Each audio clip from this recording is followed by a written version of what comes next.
Okay, so this is for the triangle. It's not a right triangle. So I'm just breaking up the piece. I just noticed that that has a line straight through it, so that could make a rectangle with a triangle. So 2 times 1 equals 2, and when you divide that by 2 to get rid of that excess piece we don't want, it just comes with a 1. So I'm crossing out that excess piece and just listing that one little tiny fraction as the 1 of the triangle, and I'm going to repeat the process to the other side, listing my base as 1 and my height is 2, and again multiplying to find that section of the triangle that we're looking for, doing 2 times 1 equals 2 divided by 2 equals 1 once again. So there's going to be a 1 there, and I'm going to cross that section out.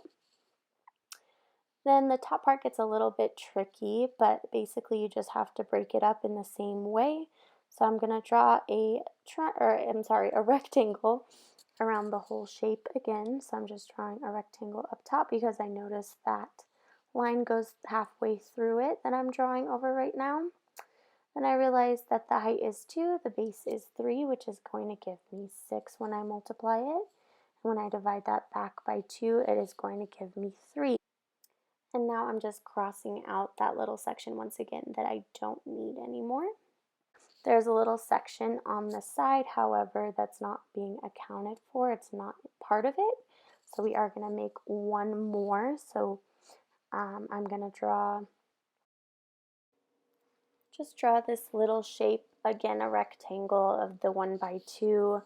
And when we multiply that, it's going to come back out to an area of 1 for the little section that I'm looking at. So now what I'm going to do is I'm going to take that 1 and the 3 that I found that make that little triangle. I'm doing 3 minus the 1 because we don't use that other little side of that 3 by 2 rectangle, and it'll give us an area of 2 for the top portion.